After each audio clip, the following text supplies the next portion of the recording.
specialists of Reddit. What is a dead giveaway someone is faking his or knowledge in your area? Story 1, not my current field, but myself being a veteran. This applies as I've seen it. Someone who was never in the military, but wants you to think they will almost always tell you they were special forces. Someone who is actually any sort of speed cops will usually tell you they were a truck driver or a fuel specialist. Story 2, the words "that's not fair" will never be spoken by any real lawyer. Fairness was tossed out the window and burned alive your first year of law school. Story 3, history. They give short answers to very complex questions without any qualifying remarks. Making difficult historical concepts simple is both the mark of a great historian and a terrible one. Essentially, it's like two people have been assigned the job of assembling IKEA furniture. When they finish, they both have leftover pieces. The good one lets you know there are leftover pieces that should probably get more attention. The bad one simply tosses them in the bin and hopes no one notices. Unfortunately, as every politician knows, the public generally prefers the latter. Story 4, when my idiot of a principal goes up to one of my students with autism and very sternly says, "Look at me." This is after he claimed to have extensive knowledge of autism and told us he considered himself to be on the spectrum. Because he has ADHD, he also insists on being called doctor. I hate the guy. Story 5, when I was a lawyer, I did family law divorces, child custody, etc. The real fun stuff. In family law in the counties I practiced in anyway, the parties are called petitioner and respondent. The moment someone, even attorney here or there, called them plaintiff or defendant, you knew they weren't familiar with this practice area. A slip up here or there and understandable. But when an attorney is constantly calling the parties by the wrong title, you knew they didn't know about family law. I've also worked in the aviation field for a long time with vintage World War II aircraft. Aircraft then, like military aircraft now, had names attached to the model. So you have the P-51 Mustang, B-25 Mitchell, B-17 Flying Fortress, etc. When they start referring to the B-17 as the Liberator or the P-51 as a Hellcat, pretty much everything else coming out of their mouth on this topic is utter bullshit. Story 6, a lot of people try to use really niche medical terms when giving out awful advice here, and guessing it's to sound smart, but anyone in the field would simplify any explanation to ensure understanding. Also, don't take medical advice for people here. I read about someone putting foods in their hoo-ha. These people can't be trusted. Story 7, computer programmer. Although I suspect this transfers to any field, feeling the need to explain fundamental or basic concepts which everyone else just assumes to be understood.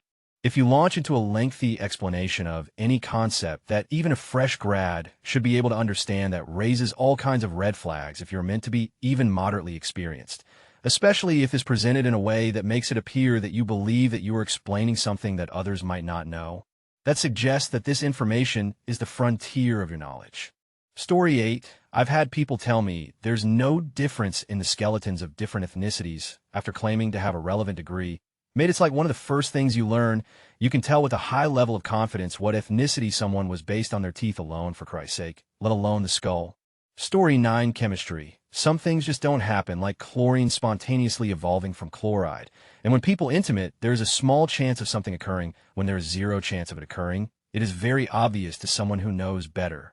Story 10, ID say if someone thinks the most dangerous part of flying is turbulence, icing, microbursts, wind shear, thunderstorms, controlled flight into terrain, etc., are all worse, you can have extreme turbulence, but it's less frequent than most of the other hazards I mentioned. Story 11, I went to school for a master's in biblical studies. It was a real degree, accredited, with 4 semesters of each language, etc. My degree was centered around the linguistics of the Bible. Lots of people in the South where I live like to discuss religion. 99. 9 of the time, their opinions outweigh their understanding of the facts by at least tenfold. The moment they begin to talk about languages, if they have a foggy clue what they're talking about, usually because they mispronounce terms or because they make points that are nonsense. For example, take this video by Dr. Someone where he takes the direct object marker in Hebrew and builds a whole system on it. All the left of ET does is show what noun receives the action of a verb, but many people want it to be Hebrew's secret code for Jesus. An argument like this would be like someone who studied English swearing that an exclamation point is really a symbol to show that Shiva is the true God. Story 12, they regurgitate common facts that appear all the time in poorly researched web articles or old wives' tales. Grizzly bears can't climb trees. If a bear sees you, you should play dead like that. Story 13, ask questions and make statements that sound relevant to everyone else who doesn't know how it should work. That's on the managers of my manufacturing plant. He is very smart in some areas, but will not admit that he needs to learn how manufacturing works. Sees a graph and gets irritated at the number. Why don't you just do buzzword out there? Well, you see explain basic manufacturing process and problems repeat every day. Story 14 in mathematics, any document not written in LaTeX, referring to physics as a justification for a mathematical claim, especially when it is hand-wavy BS about quantum mechanics, relativity, or string theory, a tone of amazement or wonder when talking about something that is to a mathematician extremely mundane, such as complex numbers. Also referring to complex numbers as imaginary numbers, claims of a proof of or solution to any of the Riemann hypothesis, P, IMPI, the Collatz conjecture, squaring the circle, or Fermat's last theorem. Admittedly, there's been exactly one exception to this rule. Story 15, there are tons of annoying high and mighty elitists among classical music fans. There are also tons of stories from musical history that are outright false, and even absurd, yet still get passed around as fact by surprisingly many who consider themselves experts. The Mozart-Salieri rivalry from the Amadeus movie, where Salieri pretty much drives Mozart to his death, is infamous. Then there's the Goldberg variations by Bach, supposedly written to help a count fall asleep. Lascia Ch'io Pianga, made famous in the Farinelli movie, does not actually belong to a castrato part. It's sung by the character Elmarina, a female soprano. And that's only the top of the iceberg in that movie. My favorite part, however, is getting into Bach cantatas. There are quite a few, and not many are familiar with all their names, including me, to be honest. You can string people along by making up if you know a bit of German, and they don't. Woher has to mean Schaefversteckt is my go-to. I also like to sneak in some Brazilian soccer players among Italian operas: Ronaldo, Rodlinda, Orlando, Ronaldinho. Story 16, people who talk about how tannins give them headaches. People who say if it says reserve or QV or select on the bottle, then it's better quality, won't give them a headache. People who want sulfite-free wine rather than no added sulfites. People who turn their nose up at screw tops. People who think Burgundy or Bordeaux or Chianti is a type of grape. People who think you can't get a good bottle for 12. People who think Merlot sucks. Story 17, anyone who suggests anything approaching HTML is programming. Anyone who says anything about firewalls in an online discussion that isn't talking about outbound traffic. Anyone who suggests company is incompetent for not having reliable service, because company B did it so easily despite having only 110th the traffic. People who think Microsoft products. People who think GNU Linux will never catch on. People who don't understand that you get 1 in a million bugs quite often when you have 100 million customers' instances running 24 hours per day. People who think Java is just as performant as C. People who think C is a superset of C. People who think strlen can check if a string is too long. People who think C is dead. People who say we need more another level of abstractions. People who don't truly grok how spaghetti evolves. People who say object-oriented when they slap getters-setters on everything. People in my field who think they're superior to the rest of the business. People who got an A in their college courses who see garbage everywhere they look because they don't understand the complexities of the real world. Story 18, not knowing which way round an incontinence pad, adult-size diapers, for the people I work with goes, thinking that they can punish someone for bad behavior. This is actually abuse. Not knowing about DOLS, deprivation of library safeguarding, or the Mental Capacity Act. Most people I work with apart from management couldn't go in depth into the legal aspects, but we'll be able to give you a pretty good overview. Story 19, politics. They don't know the difference between authorization and appropriations neuroscience. Don't know the difference between neurons and glia. Story 20, when they mention Bach's Fifth Symphony instead of Beethoven. Bach, a Baroque musician, never composed symphonies in the classic romantic style. Story 21, honestly, if they're one of those die-hard Richard Dawkins fans, they probably haven't studied evolution since the 80s either. Just because you heard of survival of the fittest in high school or the internet doesn't mean you are an evolutionary biologist. Story 22, law, if anyone makes an unqualified statement. Law is all about gray areas and unique situations. There's no such thing as an absolute answer when it comes to a legal question. Story 23, am an analytical chemist in pharmaceutical research. If anybody has advice on how I can sound like I do know what I'm talking about, I'd love to hear it. Story 24, computer security. If anyone claims they know everything they need to know, they're dumb, as the smartest people I've worked with are the first to admit they don't know much about this topic. It's truly a cat and mouse game with criminals, so it's pretty difficult to claim you know everything that you need to know. For example, one of my coworkers got his PhD from FSU in cryptology, and even he claims that he doesn't deserve a PhD in the subject because it's evolving so fast that things that he studied 5 years ago are out of date. Story 25. Anyone who thinks a GoPro or a DSLR are a professional video camera. Yes, cameras have improved a lot, and your little one will produce acceptable results for home use. But they fall flat if you compare them to what the top-end kit can produce, even with a novice cameraman operating it. Edit to clarify, I am not knocking DSLR cameras in general. My main point is how far beyond them the true professional video camera systems sit. E.g., Story 26. Chemical engineer. Here, my pet peeve is people who hate chemicals without understanding that chemicals are everything that make up the universe.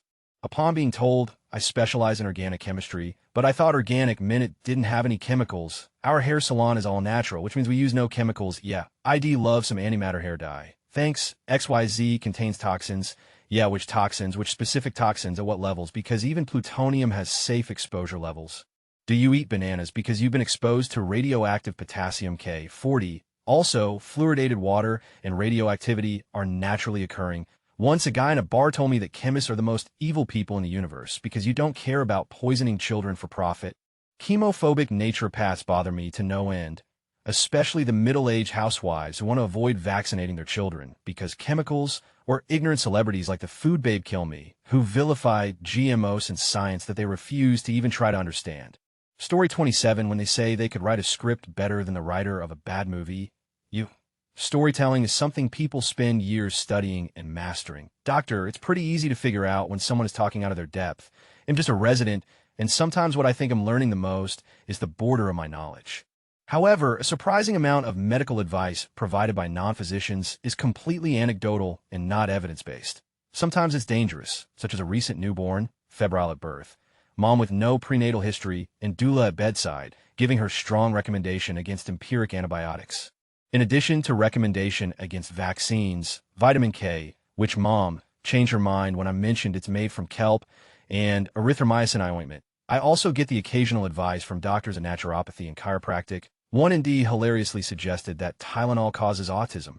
I don't mind chiropractors so much as long as they give advice within their field of expertise and stay the heck away from kids.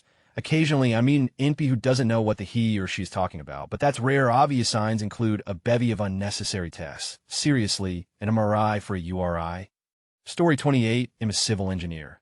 Anyone telling you that the WTC tower collapses were controlled demolitions is not the physics, engineering, or architectural genius behind whatever they are claiming, nor are they representing this basic stuff that anyone who made it through a course of study would know and not be surprised by.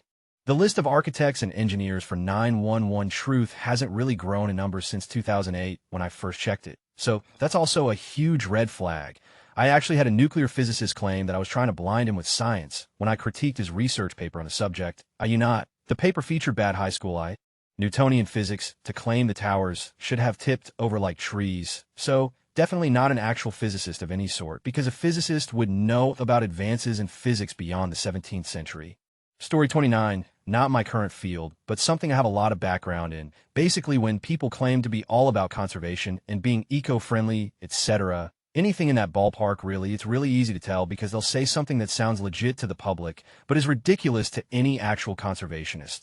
For example, I did some work with sea turtles. Some species of sea turtles have mass nesting events on one single beach. The mass nesting lasts about a week. At one point, locals were poaching so badly that we weren't sure the population would be recovered. It's not where it used to be, but it's way better than it was.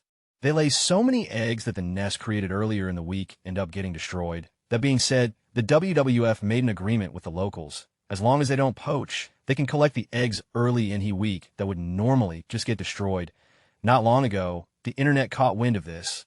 People were spewing complete nonsense about how wrong this is to be allowing locals to eat turtle eggs, etc. Basically, you can tell when someone doesn't know a thing about conservation when they say stuff like that. Conservationists try to compromise more than anything.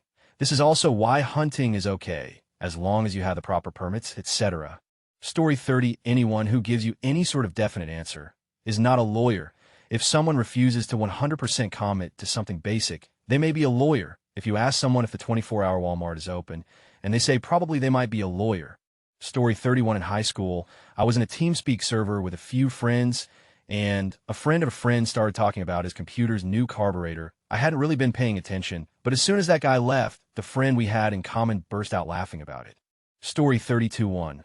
Assuming that they know everything about how the universe works, or expounding upon some crackpot theory that they've made up as a physics student. It irritates me because people either assume that we know everything about the universe or claim that everything we know is just a theory.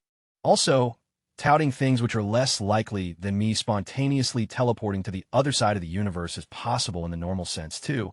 As an entrepreneur, if you don't have a product or service, you're not an entrepreneur. No matter how many workshops you go to or books you read, you've done nothing until you start generating money.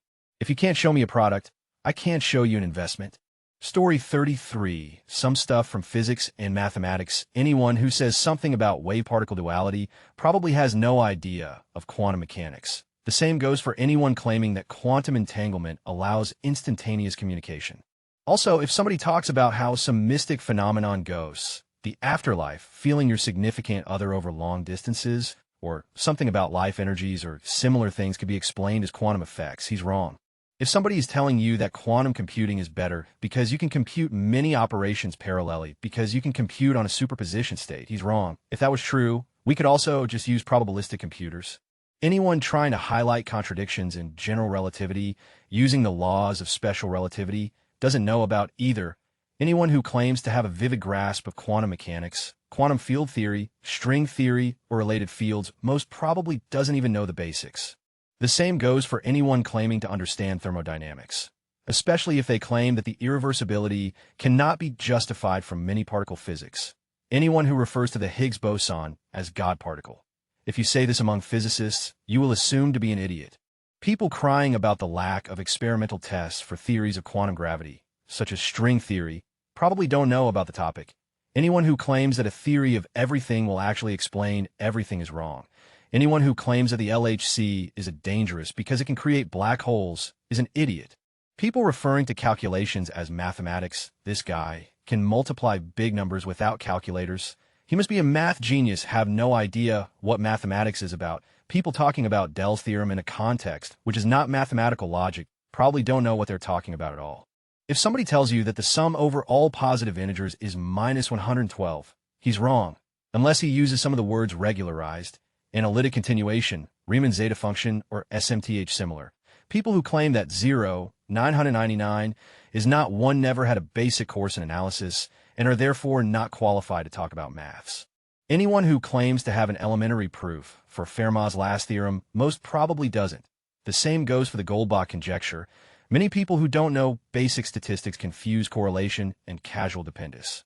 Story 34. My field, digital advertising technology. My title, experienced director. My submission people will drop UXy terms often, but rarely can they go beyond the initial drop. They will say things like cognitive load or best practices but have no actual knowledge, and use jargon incorrectly in order to back up clearly absurd arguments.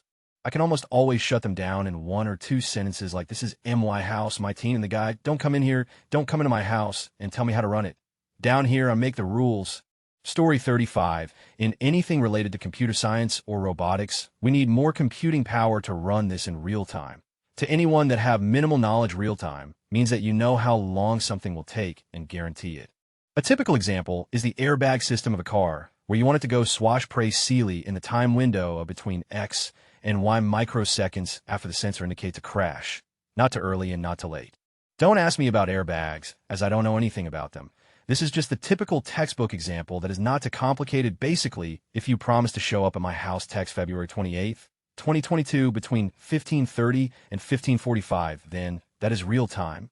But if you instead decide to show up tomorrow with a coffee instead, then you have failed your task, as it will be cold and moldy for the occasion. I was intended to drink it. Real time does not equal fast. Edit is pointed out in the comments. Yes, there are instances where computing power poses a limitation. Story 36. Iraq War veteran here. Anytime someone claims they were overseas on war, but then starts talking about all the cool and exciting they did, they haven't been in war, that's the dead giveaway. Most vets don't talk about it.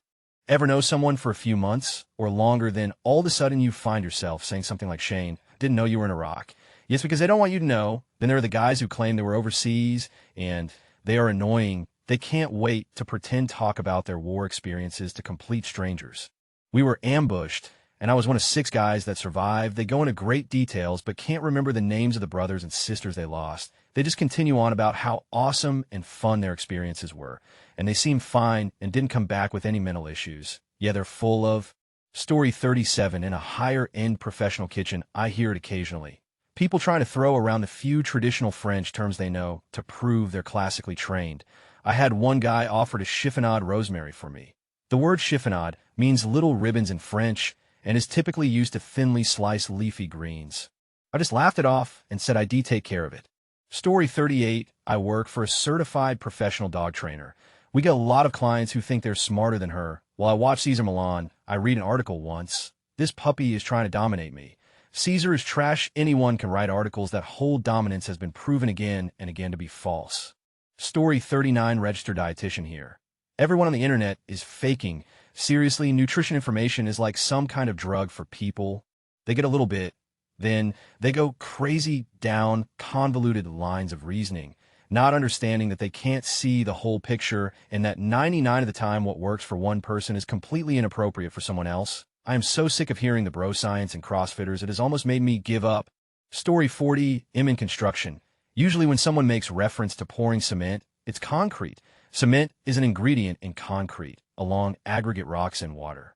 Story 41. According to this thread, people who use jargon don't know what they're talking about.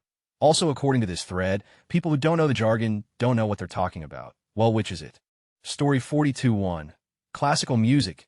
First of all, if anybody calls it art music in English, I highly doubt that they've actually ever touched an instrument, let alone learn how to play one to a professional skill level. I'm not a professional, but I have the technical level to play most professional repertoire pieces, though not nearly as good as any of the virtuosos, obviously. A lot of tend to say they like classical music simply because they think it makes them look classy, and will also use the term art music for that reason. None of us who actually play music ever use that term. Snobby people who like classical music and use it to make themselves seem cultured also generally only have a superficial knowledge of classical music, rather than a deep understanding that goes outside of I know Chopin and Beethoven. Look at me. You don't have to know every composer. But most people who do really appreciate and love classical music go further than Chopin if they're looking for romantic impressionist music. And in addition, a lot of us who play classical music also tend to enjoy other types of music. I play classical music and love it, but I equally love music from artists like Soprano, Shakira, for example, too. History. Anybody who says the phrase "the victors write history" or any derivative. This is a persistent myth that just screams, I know nothing to any respectable historian. Victors don't write history. Otherwise, would have no record of the German and Austro-Hungarian plight or the plight of Nazi Germany, just for two small examples. In addition, another thing I've noticed about people who fake their knowledge in history is that they always seem surprised if you don't know a historical detail. I focus my studies on Chinese history given my cultural background, mainly on the Tang Dynasty.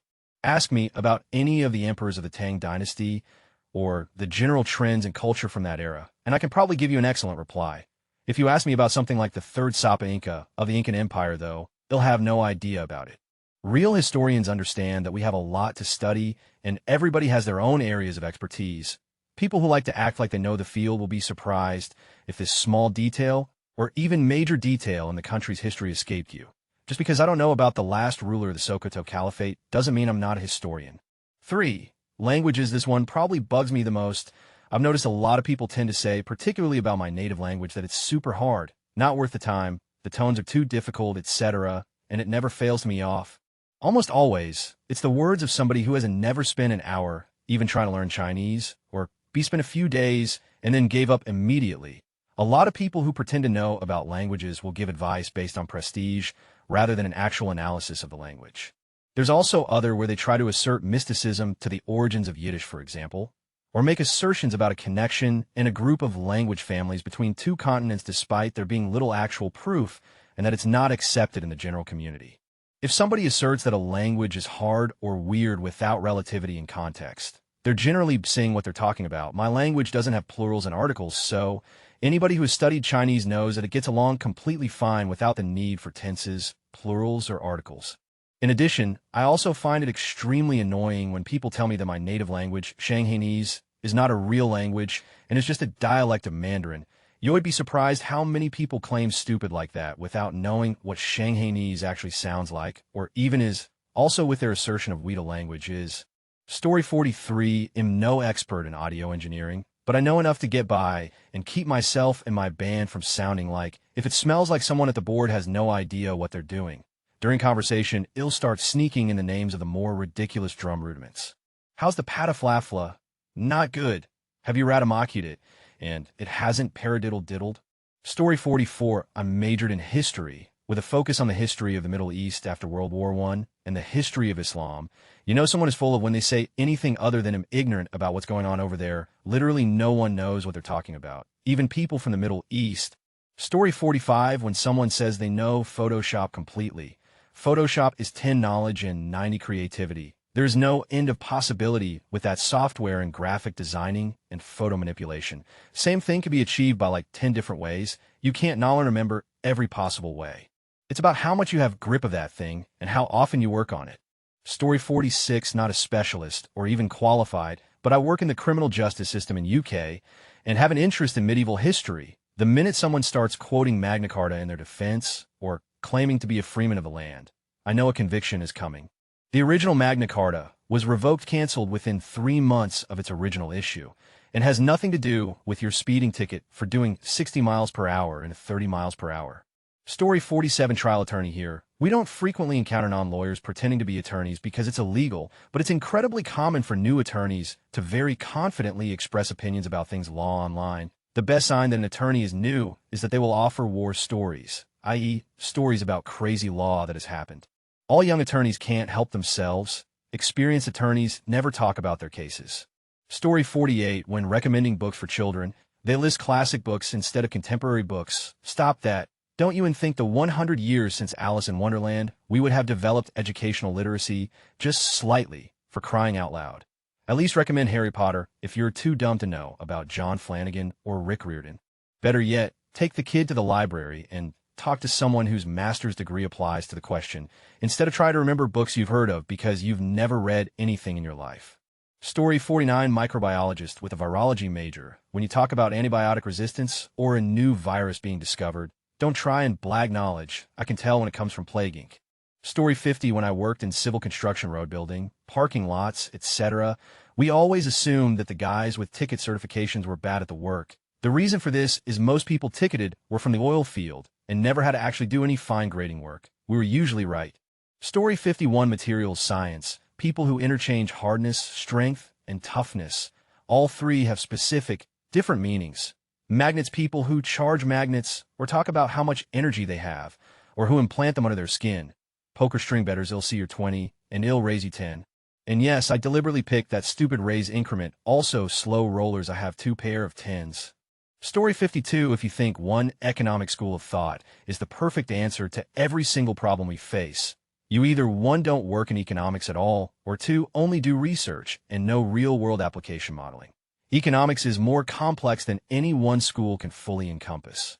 Story 53, I'm no academic expert, but I love quoting articles from fictional PubMed journals with fake exotic names and titles, to which people actually say, why yes, I remember reading that. Brilliant read. What?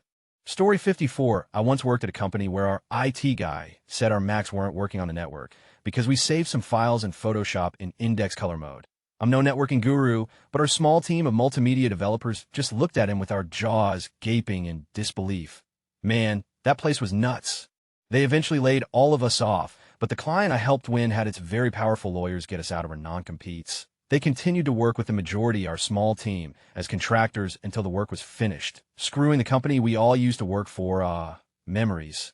Story 55, when someone knows very little about the American Civil War Act, they will say it's about slavery. Someone that knows a good bit about the Act will say it's about states' rights. Someone that knows a lot about the Act will say it's about slavery.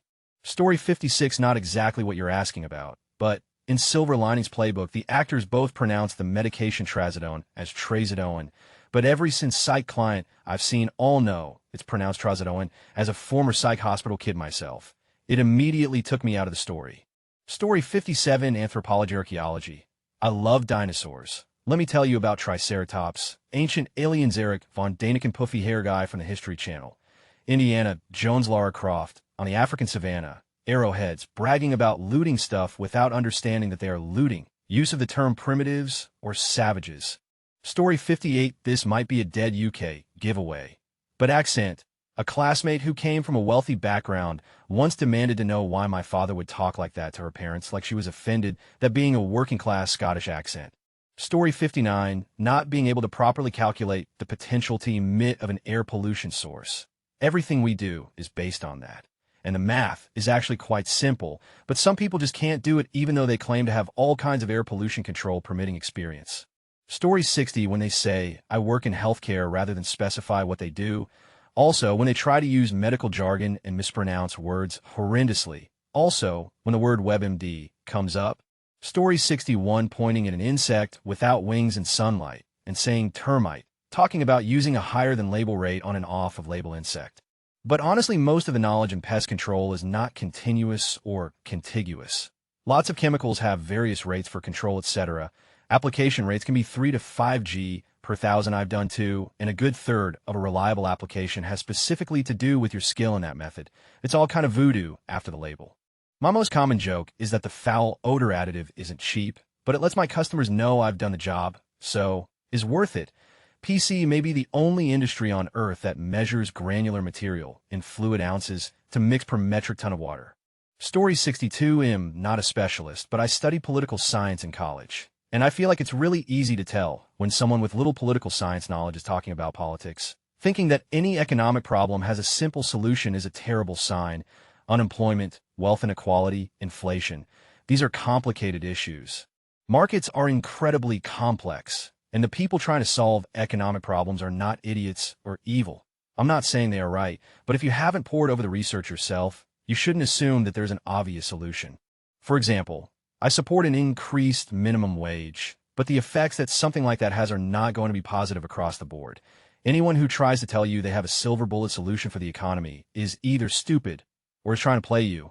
I would say taking radical political positions is, in general, an indicator of a lack of political knowledge. For the most part, people who have really studied the mechanics of politics end up as moderates. I tend to think that, in most things, there's a correlation between ignorance and extremism. This is particularly true in politics. And, by the way, this exists just as much on the left as the right, which I feel I have to say given how left-leaning and worryingly radical Reddit is. That said, extremism isn't always a sign of ignorance. There are a small but meaningful number of hardcore Marxists, SJWs, and neocons that have really done their research and know there. I say that totally seriously. So extreme political opinions are a bad sign, but not conclusive. Similarly, another indicator is if people are quick to unequivocally write off the things they disagree with as stupid, worthless, or evil. People who have really delved into the mechanics of politics usually understand that things happen for a reason, and a lot of the time those reasons make a lot of sense. Thinking that the status quo is ridiculous and not just imperfect is a very bad sign. I find that even radicals, if they know their stuff, usually are unwilling to completely invalidate the things they disagree with. They disagree with those things, but they understand why they happen. Hate is a bad sign. Communists who hate capitalists. Conservatives who hate liberals. Liberals who hate conservatives. Bernie supporters who hate Hillary. All very bad signs. People who have any scientific experience in a field are unlikely to be emotional in a way that blinds them. I get that it's hard to analyze politics coldly, but in my experience, people who have studied it are much better at doing so. Story 63, astronomer here. Lots of buzzwords, but a deer in headlights look if you try to clarify things. What I mean is people will often say X is true because of the Drake equation, relativity, steady-state equations. And when you ask just what they really mean, they get a deer in headlights look. Sorry, but I'm not likely to believe you just because you happen to know the phrase conservation of angular momentum. Story 64, when they refuse to ever have a meeting with you without someone else from their team present. They're not going to bullshit and say, I know everything myself. But I've gone to meetings where managers and directors would not attend unless their subject matter experts were with them and answering every question for them, including how is the department managed.